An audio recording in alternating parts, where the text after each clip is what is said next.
Thomas Tuchel complains that he's shorthanded at the back. Jules, and Real Madrid need a central defender too. They're both linked to Raphael Varane. Yeah. How about that? His deal at United is up June 2025. I don't think Erik ten Hag is a big Raphael Varane fan. I don't think so either, unfortunately. So, do you think if he moves to Bayern or Madrid, then maybe he'll stop getting all those flus? All those flus? All that influenza? Oh, yeah. I mean, I don't know. I think if you look for experience, and I think both Bayern and Real Madrid don't want to go and spend 100 million on a maybe like a young top centre back, that kind of thing. So I think it would be good. Take him on loan. Take him on loan or get a decent deal from United with Varane as well. Madrid, obviously, he knows. Bayern will be a different experience, but why not? He's got that experience. He's going to turn 31 this year in 2024. I know that he gets a few injuries, but I'm a big fan, as you know.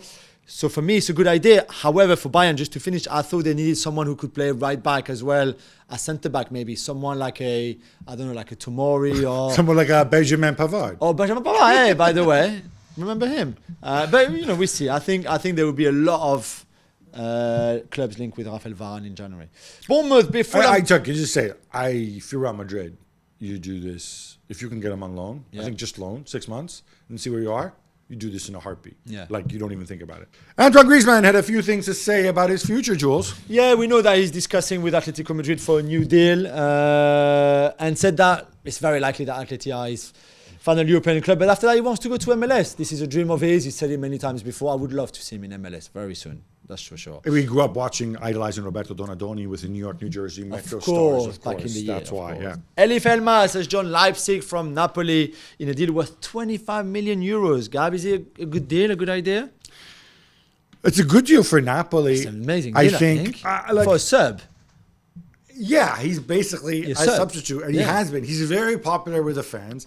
He's a very, very talented player. He was very popular in Turkey when he first came over. But the point is, if you're 24 years old. You're not a kid anymore, right? Yeah. So you should be a starter for Napoli, right? And you're not. And so I find this odd. I mean, look, Leipzig like to cast a wide net. They have a lot of players. Players come in, players come out. Obviously, they see the talent there. Maybe they think he can be something else. Yeah. Maybe he just wants to get away from Walter Mazzarri. I don't know. Vitor Roque is on his way to Barcelona. Jules, is he the answer to the fact that this team is struggling to put the ball in the net? Maybe, Gab. We'll see. I'm quite excited, to be honest, to see him there. He did obviously very well at Paranense.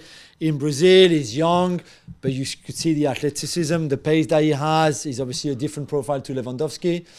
So we will see. Can he play with Lewandowski? I mean, this is what I think Xavi will slowly bring him in, which is the right thing to do. Of course, he's got a lot of adaptation to do. Could you play him and Lewandowski together? Could you play him a bit wide and keep Lewandowski? What do you do? It's another option that you have. It'd be very interesting to see how Xavi uses him and what the first impressions that we have of him are. Yeah, my thinking on this is not to play him wide or do anything like that. My thinking is, you got this guy to be a center forward, right? Yeah. He looks like a center forward. He's played center forward. So. You use him as an alternative to Lewandowski in certain situations. Maybe they play together.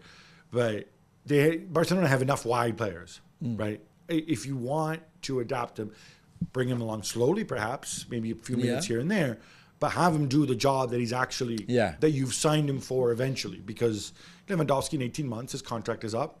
Maybe he'll leave sooner. I don't know. But this is what you're doing. Find out if the future is viable. Yeah, I agree.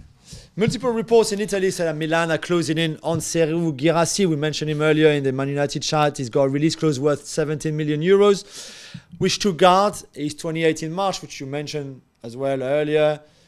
So I guess you're not on board on this one. I would like to see, if the price, 17 million is not a lot. If he's not going to demand a lot in wages. Which he won't. But again, if I'm Guirassy, this is the time to demand a lot in wages. Because, dude, I've never made a lot of money. I've scored 11 goals last year. I'm at 17 or however many million at this halfway through the thing. I got to cash in, bro. I know, but he's still, because he must be on low wage like he was in France before going to Stuttgart. Yeah, I mean, even if you move from Milan Rennes to Stuttgart, twice more, it still won't cost them what Leao is on, for example. I think you wash your mouth out with soap before you I'm mention just Raphael saying. Leao I'm in the just same saying. sentence as Serhou Guirassy. Yeah, look, I think they definitely need a bot. They definitely need somebody. Yeah. But then we said the same about Manchester United. So it's crazy to me that they're going for the same guy. I know. And there's a question about whether United might get him or Milan. And also, is he that good? Really, I know this season has been amazing, but before it's been pretty average too. I think the word one season wonder applies. Milan, by the way, already have a guy like that in Luka Jovic, who's there. And if I'm Giroud, I'm kind of like, guys, really? Like, I'll nurture a young guy, but these dudes, I don't know.